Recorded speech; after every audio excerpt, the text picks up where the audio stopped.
आकाश, आपने नवोदय स्कूल से पढ़ाई की है। जी मैम। मुझे ये बताइए, नवोदय विद्यालय और केंद्रीय विद्यालय में क्या अंतर होता है? मैम, नवोदय विद्यालय एक रेसिडेंशियल स्कूल है और केंद्रीय विद्यालय एक डे स्कॉलर स्कूल है। दोनों का करिकुलम सेम होता है? जी मैम।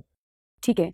अगर आप सिविल सर्वेंट बन जाते हैं और आपको आगे चॉइस दी जाती है कि आपको अपने बच्चे को या तो प्राइवेट स्कूल में भेजना है या नवोदय स्कूल में भेजना है, आप किस में भेजना पसंद करेंगे? मैम, नवोदय विद्यालय में। क्यों?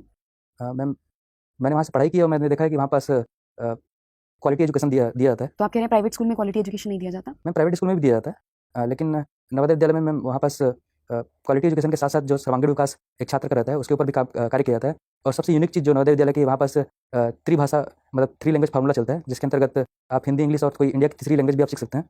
तो ये एक यूनिक चीज़ है मैम।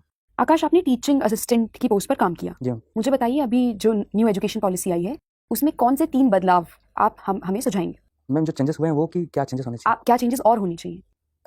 मैम, एक 12th क्लास तक के लेवल का एक बात है, जिसमें मल्टीडिसिप्लिनरी एजुकेशन की बात की गई है फ्रॉम क्लास 11th 11वीं क्लास से लेके ग्रेजुएशन तक की।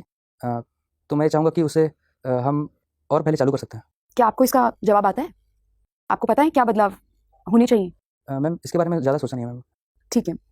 ये बताइए, आप टीचर रहे हैं, टीचिंग असिस्टेंट रहे हैं, आपके क्या मापदंड होते हैं फेवरेट स्टूडेंट बनाने के? कौन आपका फेवरेट स्टूडेंट होगा? उसकी क्या 3 गुणवत्ता होगी जो आपको अच्छी लगेगी उस बारे में? मैम, सबसे पहली गुणवत्ता कि वो ऑनेस्ट रहे। दूसरा मैम, वो एकेडमिक्स में उसमें एक्सीलेंट रहे, डिसिप्लिन रहे। तीसरा, वो अपने पीयर ग्रुप या फिर जो साथ में उसके सहपाठी हैं उनके साथ किस तरह से बर्ताव करता है, उसका व्यवहार क्या है, ये 3 चीज़। ठीक है। अगर आप एचओडी होते अपने डिपार्टमेंट के और मान लीजिए कोई महिला टीचर हैं जिनके साथ उनकी क्लास के बच्चे उन्हें इज्जत नहीं देते और मिसबिहेव करते हैं, तो आप इस प्रॉब्लम को कैसे एड्रेस करेंगे? जब भी वो क्लास में जाती हैं, बच्चे मिसबिहेव करते हैं, आप इस प्रॉब्लम को कैसे एड्रेस करेंगे? सबसे पहले मैं जो क्लास के मॉनिटर हैं, कोई स्टूडेंट होता है, उसको बुला के पूछूंगा कि क्या कारण है कि इस तरीके की घटनाएं हो रही हैं। उस घटना को जानने के बाद में मैं क्लास में जाके सीधे स्टूडेंट के साथ इंटरेक्ट करूँगा कि इस तरह की चीज़ें करना सही नहीं है। और उसके बाद फिर मैं सबसे पहले समझाइश दूंगा कि इस तरह की चीज़ें नहीं की जानी चाहिए। उसके बाद में अगर इस प्रकार की घटनाएं फिर से रिपीट होती हैं तो मैम डिसिप्लिनरी एक्शन स्टूडेंट्स के अगेंस्ट में लिया जाएगा। ठीक है। आपको खाने में क्या पसंद है? मैम, एक लोकल डिश है छत्तीसगढ़ का जिसका नाम चीला होता है, वो पसंद है। अच्छा। अगर आपको ये इतना पसंद है तो आप मुझे इकोनॉमिक्स के पर्सपेक्टिव से बताइए कि आप इसे दिन में 3 बार क्यों नहीं खाते? मैम, ऑयली रहता है। इकोनॉमिक्स के पर्सपेक्टिव से बताइए। It's okay, thank you. Akash, ये बताएं कि विश्व इतिहास में अटलांटिक चार्टर का क्या महत्व है? सर, अटलांटिक चार्टर द्वितीय विश्व युद्ध के दौरान आया था, जिसमें ग्रेट ब्रिटेन और यूएसए इन्होंने यह निर्णय किया था कि जब द्वितीय विश्व युद्ध समाप्त हो जाएगा उसके बाद जो भी कॉलोनी इनके अंतर्गत आती हैं उन्हें धीरे धीरे करके उनके आधिपत्य से आज़ाद किया जाएगा। सर, अटलांटिक चार्टर एक बेस बना, जिसके बाद जब द्वितीय विश्व युद्ध 1945 में समाप्त हो गया उसके बाद धीरे धीरे डीकॉलोनाइजेशन का जो फेज स्टार्ट हुआ तो उसका एक बेस अटलांटिक चार्टर था। और फिर हम ये देखते हैं कि अनेक देश धीरे धीरे करके एक इंडिपेंडेंट कंट्री के रूप में विश्व पटल पर उभरे हैं। तो एक तो डीकोलोनाइजेशन में उसका बुनियादी महत्व है, और सर, और याद नहीं आ रहा है मुझे। क्या संयुक्त राष्ट्र संघ के भी बीज तत्व उसमें है?